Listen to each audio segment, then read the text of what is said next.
They're ugly, they sting, and they bite. Prime candidates for a good squirt of Mortein or the heel of a size 12 boot. That's what I used to think about creepy crawlies like funnel webs, scorpions, and centipedes. But not anymore. Not since I met the bug man. His name is Ruud Kleinpaste, and he just loves dangerous creatures. The deadlier, the better. As far as he's concerned, bugs rule the world. They're the key to 21st century medicine. Everything from painkillers to a cure for cancer. Nothing's impossible. And for Ruud, Australia is the happiest hunting ground of all. Just don't stand too close when he starts digging around. I'm looking for this northern funnelweb spider, reputed to be the most poisonous spider in the world. It's brilliant. Well, give me plenty of warning when you see it.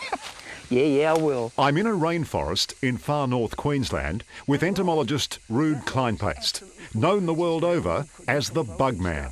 But there's also a lot of what you call predators, like... We're on the hunt for the world's deadliest spider, the northern funnelweb. Now this looks good. Well, you haven't found one, have you? Well, I don't want to go that far. Hang on, look at this. Oh, look! No, look! No, go nosy. Oh, whoa. She's a country cousin of the Sydney funnelweb, but far more dangerous. You're going to try and catch this now, are you? No, I'm going to go. I need to have a look at that. I mean, I didn't come all the way here to not look at it. Come on. How are we going to get it? I've got to be careful. I'm actually a bit nervous now. I'm not surprised. I've never done one of those. This is hairy stuff. The venom of this little spider is so toxic it can kill with a single bite. Don't get your fingers too close. No, but I got myself a little container. Oh, well, just theoretically, yeah. What would happen if that bit one of us now? How long would we have? Well, you can't land a helicopter here, so I would say you've got 20 minutes. 20 minutes? Yeah, that's approximately what they think they should allow, yeah. But there's no anti-venin anyway. Yeah, well, they're working on it. Well, they haven't got one yet. Yeah, but they have to be a bit quicker then if I get bitten. Here comes. Spending time in the jungle with Ruud Kleinpaste isn't for the faint-hearted. Go in. Good boy. Go on.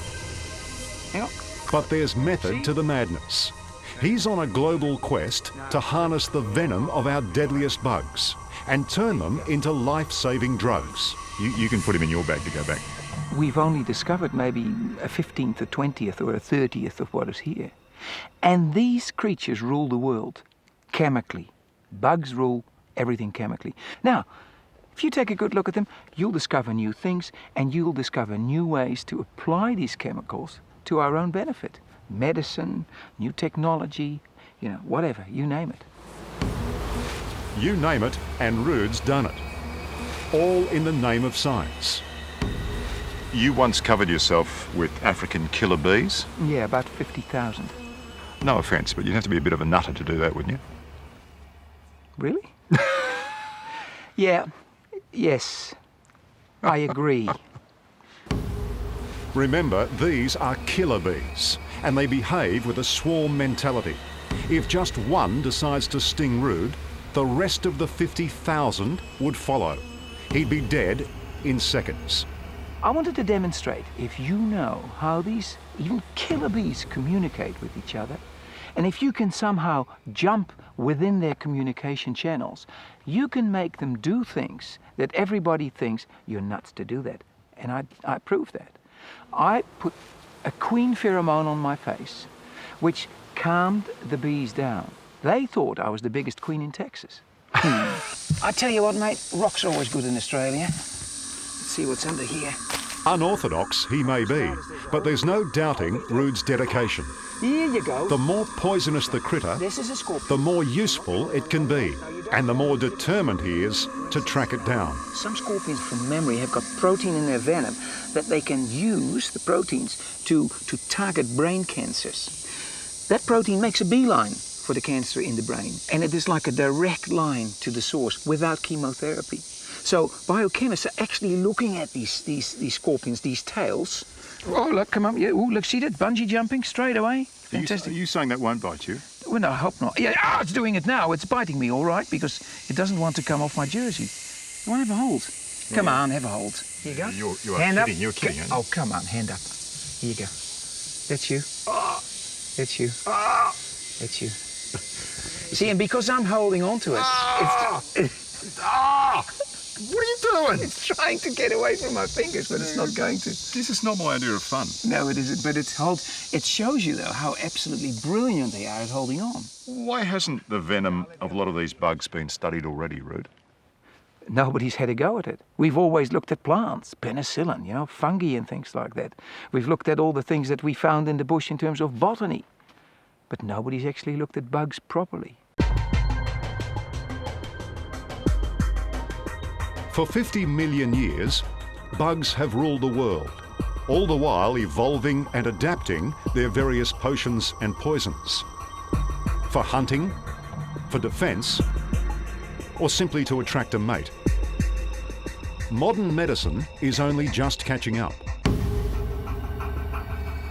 Nature's been building this up for millions and millions of years. She's the best chemist out. She's the best drug designer out.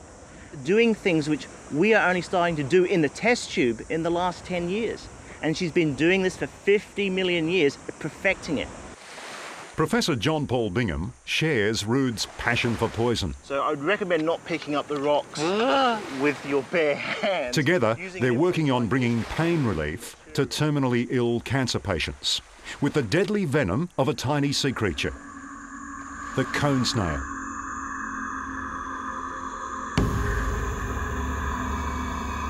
You have hundreds of different little proteins in that venom. They could be the next huge discovery. What should I be looking for? Are they going to be sticking out of the sand?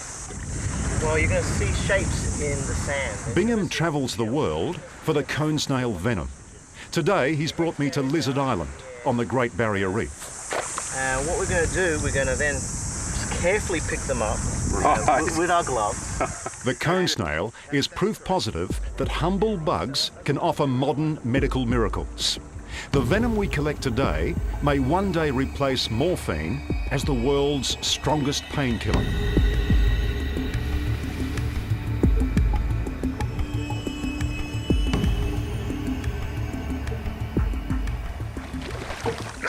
Oh, look at that. Oh, gee, that's pretty, isn't it? Yeah, Can I hang on to it? Is it sure, by all means. safe to hold? Yeah, just make sure the foot of the animal's inside the shell. So they like to be enclosed in the shell so they won't get their venom apparatus sticking out. So at which point do I panic? When the foot actually comes out? That's correct. That's correct. And this is where the venom apparatus will come out. Back in the lab, the cone snail is milked of its deadly venom, using a fish as bait to provoke an attack. See the proboscis extend. When it strikes, the venom apparatus fires at lightning speed. How fast is it? It's about 200 meters per second. 200 metres per That's second. correct. So now we have the cone shell attached to the container, injecting through the fish. How many people potentially could that kill? That could mostly kill about 15 people, that one milking. This is the best breakthrough for pain control in the last 2 decades. Professor Paul Aylward of Queensland University is developing the cone snail drug for commercial use. It works like no current painkiller, with none of the addictive properties or side effects of morphine. Morphine's a pretty strong painkiller. Is this more powerful than morphine? This one is. Ours would be roughly 1,000-fold more potent. Already, Sydney's Royal North Shore Hospital has conducted trials of the cone snail drug on terminally ill patients, pumping it directly into the spine. Any improvement last night after the top-ups yesterday?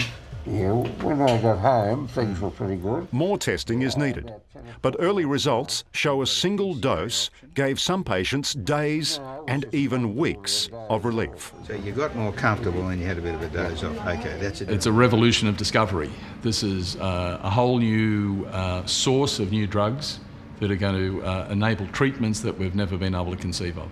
It's totally out of this world. I mean, what has a cone snail got to do with a cancer sufferer on land? That's the nice thing about nature, though. Oh, here you go. Hey, centipede. Wait. Whoa. Where's my stuff? And communing with nature is where Ruud is happiest. Yeah, hang on. Yeah, wait. Oh, I don't want to near my knees. These things bite. Out in the rainforest, getting up close and personal with the deadliest creepy crawlies on offer. Give me a yellow. Here it is, here it is. Wait, where? Over here. Oh, okay. Oh, neat. Oh, no. Mate, this is quick. Are they venomous? Oh, yeah. I've been bitten by one of those, Liam, and I lost all control of my arms. Paralysis for about 2.5 hours. Oh, centipedes. Killing machines. Look at them. They hate The light. Bugman is convinced this is the world's best pharmaceutical laboratory. I see this creature as the new provider of bandages and wound dressings in the next century. They make silk that is actually impregnated with antibacterial and antifungal material. And he's prepared to go to any lengths to prove that these deadly critters are far more friend than foe. There's a little trick you can do with these things. No. And you keep your eyes closed. And you let it just walk. Just like that.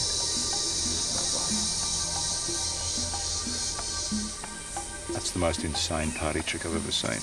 Yeah, I used to put them in my mouth, but they've outgrown me a bit. No. Do you think the potential in these medical miracles will give them the PR they deserve? Yes, it's going a great way towards it. You'll find that people with heart attacks will suddenly say, my life was saved by a tarantula. And the venom of a tarantula, no less. Or my infection is being cleared up by some ant antibiotic or cockroach antibiotic. Even the maggots are being investigated with all these materials, and it's brilliant. Yeah, I think we've got a lot to learn.